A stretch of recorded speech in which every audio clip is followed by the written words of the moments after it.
Bom, estamos gravando. Hoje eu converso aqui com o doutor Alberto Luiz Mendonça Rolo, que é especialista em direito eleitoral e um dos autores do livro Eleições, o que mudou, que foi lançado agora em abril pela editora Foco. O doutor já conversou aqui com a gente no GG antes, já agradeço a sua participação aqui no canal mais uma vez não, no canal é a primeira vez, né, doutor? Mas entrevistas já rolaram outras vezes, né? Isso mesmo, Cintia, eu que agradeço o convite e vamos tentar esclarecer aí as dúvidas dos internautas. Perfeito. Doutor, essa semana a gente viu aí o Supremo Tribunal Federal autorizar uma série de operações no inquérito das fake news, né? A gente viu buscas e apreensões contra blogueiros bolsonaristas, mas também teve quebra de sigilo fiscal e bancário contra empresários que supostamente financiam essas milícias digitais, né?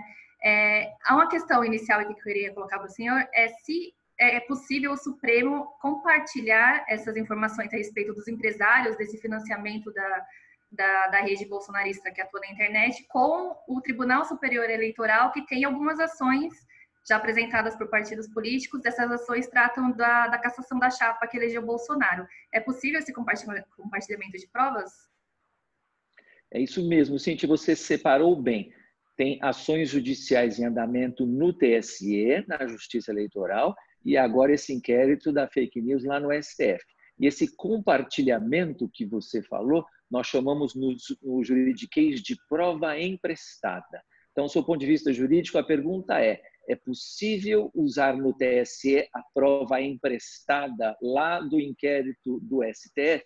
E eu entendo que sim. Agora, lógico, qualquer prova que for acrescentada lá nas ações do TSE tem que ser submetida ao contraditório e à ampla defesa. Você não pode simplesmente pegar essas diligências e o resultado dessas diligências, aquilo que foi apreendido, aquilo que foi constatado, e simplesmente jogar nas ações do TSE. Se isso acontecer, tem que dar oportunidade para os defendentes nessas ações do TSE apresentarem a sua versão e desenvolverem o seu raciocínio. E só vai ser possível fazer isso, Cíntia, porque as ações lá no TSE ainda não foram julgadas, ainda estão em fase de coleta de provas. Então, por que não compartilhar, como diz você, ou no juridiquês, por que não emprestar provas, se de repente o STF já tiver essas provas produzidas neste inquérito?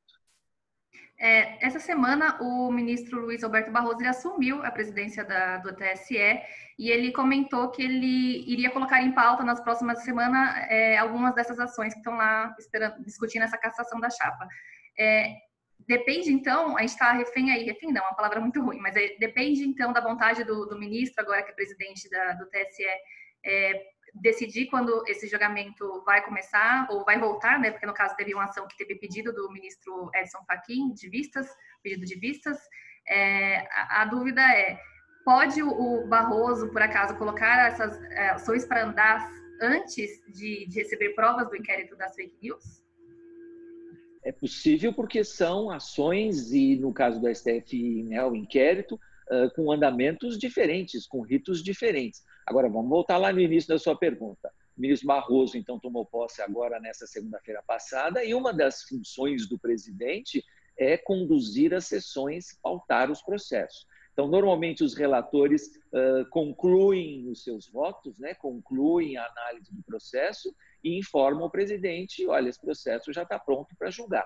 E aí é o presidente que faz a pauta. Do processo que teve pedido de vista, mesma coisa. O ministro que pediu vista informa o presidente, olha, eu já concluí o meu voto, né? Eu pedi vista para estudar melhor, já estudei melhor, então eu estou pronto para votar. E é o presidente que coloca em votação. Então, de forma objetiva, é possível que, se as ações estiverem maduras, elas sejam colocadas para votação antes dos relatórios lá do STF, né, das coletas de prova ficarem prontas.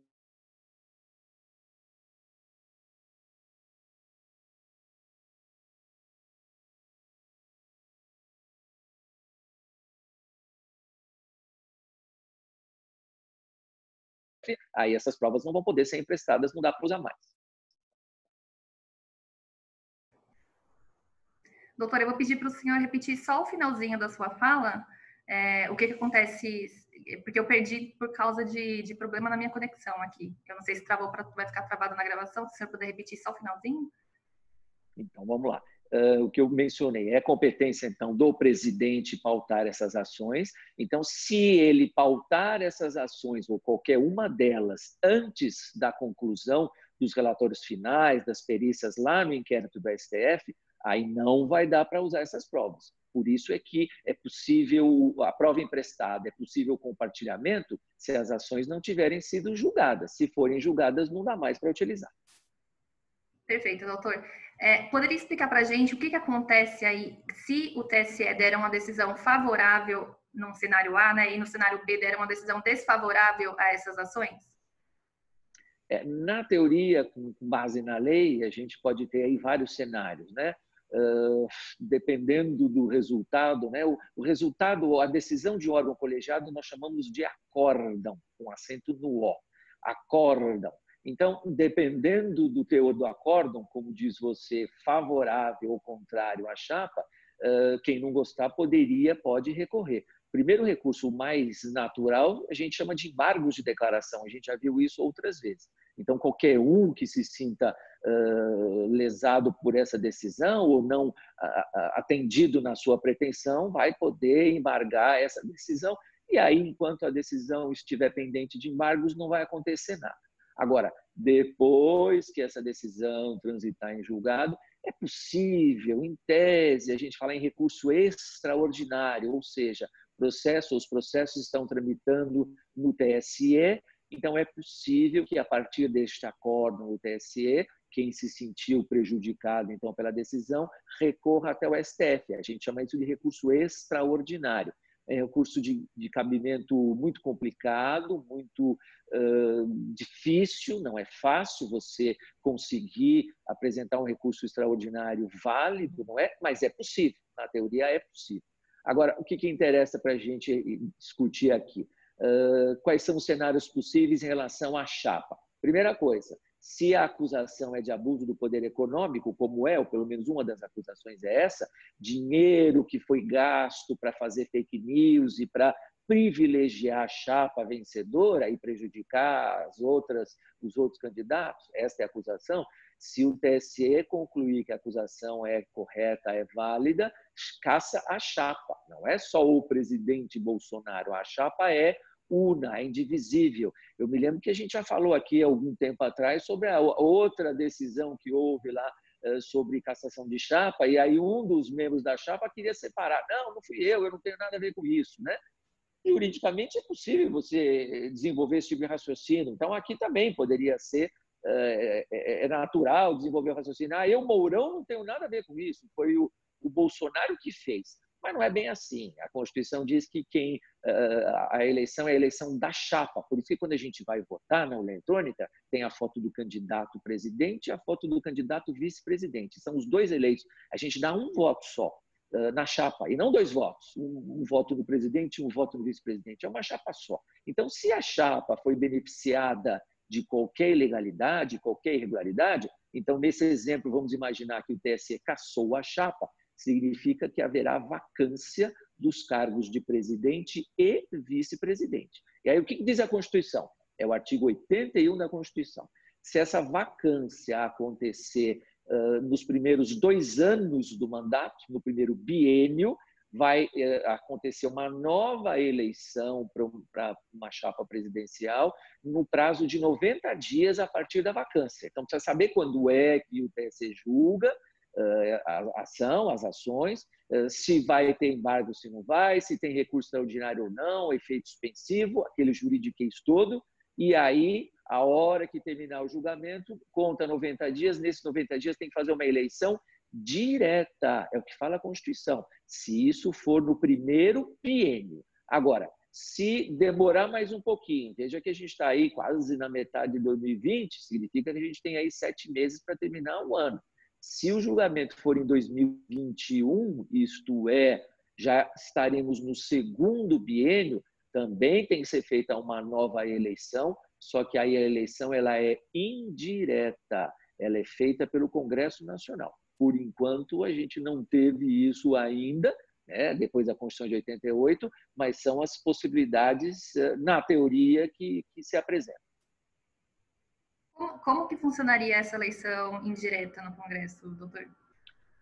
O colégio eleitoral são os membros do Congresso Nacional, são eles os eleitores, são eles os votantes. A questão é saber quem pode ser candidato, né? Na teoria, os candidatos poderiam ser quaisquer um, não é? Menos aqueles que deram causa a essa nova eleição. Então, os candidatos, ou a chapa que foi cassada, que deu causa a essa nova eleição, eles não podem ser candidatos. E os votantes, os eleitores, são os membros do Congresso Nacional. Certo, voltando só um pouquinho para a gente entender um pouquinho melhor, doutor, o senhor falou ali do momento de publicação do acórdão e do processo de recursos depois. O afastamento, se a decisão do TSE for favorável ao pedido de cassação, né?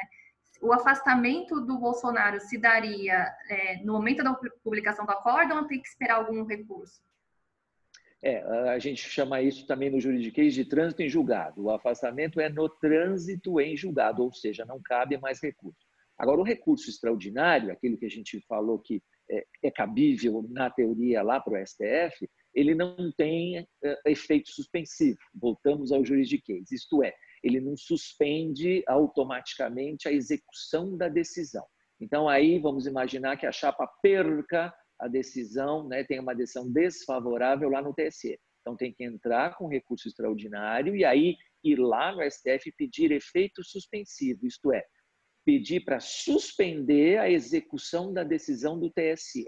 É uma situação bastante especial, anômala, precisa ver quem será o relator, e esse relator vai ter que pensar, é melhor eu não dar o efeito suspensivo e tirar o presidente o vice agora e fazermos nova eleição, ou porque se trata justamente do presidente e do vice-presidente da República, que são os mais altos cargos do executivo, é melhor ir com cautela, portanto eu dou o efeito suspensivo para que os 11 ministros do STF examinem melhor o recurso, enquanto isso continua a chapa lá trabalhando, Bolsonaro e o Mourão. Vai ser uma decisão difícil para esse relator, mas, na teoria, isso é possível. Então, a decisão, aí responde objetivamente, a decisão só vai poder ser cumprida, executada, isto é, nós só vamos fazer nova eleição, seja ela direta em 2020 ou a partir de 2021 indireta, depois que não tiver mais recurso.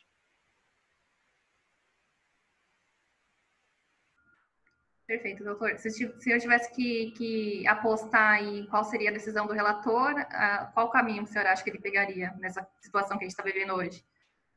Olha, talvez o relator que pegue esse recurso, que vai examinar esse recurso, pense nesse sentido, olha, melhor não balançar o barco. O Brasil já está atravessando tantas dificuldades e tão carente de coisas para a saúde da população, que acrescentar esse nível de desgaste, esse nível de estresse na população, na sociedade, só vai piorar o quadro. Imagino que isso é um raciocínio possível. Porque vamos imaginar assim, a gente já está vivendo, a gente não sabe se isso vai acontecer daqui 30, 60, 90 dias, mas a gente já está vivendo uma situação complicada aí na sociedade. Se ainda acrescentar isso, a cassação de um presidente, uma nova eleição presidencial, nesse momento, eu acho que é exigir muito da sociedade. Por isso é que eu ouço alguns parlamentares dizerem isso em relação ao impeachment, que é um outro processo, é lá no Congresso, a gente não está falando disso. Mas por que não tem impeachment lá do presidente Bolsonaro? Porque talvez agora não seja o momento para a gente fazer isso, a gente tem que se preocupar com outras coisas. Certo. Doutor, só para concluir, se a decisão for, digamos, favorável à chapa, né, não cassar a chapa, arquiva-se o inquérito, a ação, como é que funciona? Também aí é o mesmo raciocínio. Se a decisão for favorável à chapa, ou seja, a ação é julgada improcedente, a chapa não fez nada de errado, presidente Bolsonaro, Mourão, ninguém fez nada de errado. Quem perdeu a ação, os autores da ação, também podem recorrer para o STF. É a mesma coisa. É o mesmo raciocínio. Quem perder, quem tiver uma decisão desfavorável, pode recorrer. Então, os autores da ação também vão poder recorrer lá para o STF, e aí é a mesma coisa, é um recurso difícil, é um recurso complicado, o STF não vai mais reexaminar provas, então o que a minha dúvida era saber, serve para quem perde.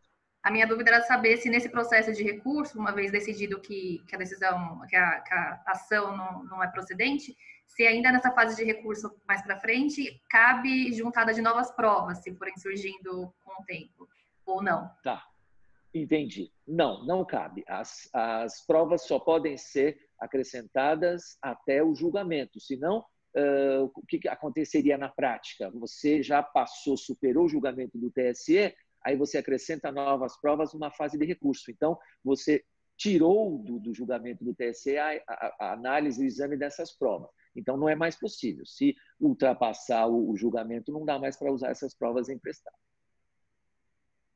Perfeito, doutor. Tem alguma coisa que o senhor queira acrescentar sobre esse assunto? Não, eu acho que é isso. Se tiver alguma dúvida, alguma coisa pontual, pode perguntar que a gente está aqui à disposição. Perfeito, doutor. Muito obrigada pela participação, viu? Eu que agradeço mais uma vez o convite e estou sempre à disposição. Obrigada, até mais. Tchau, Cintia. Tchau.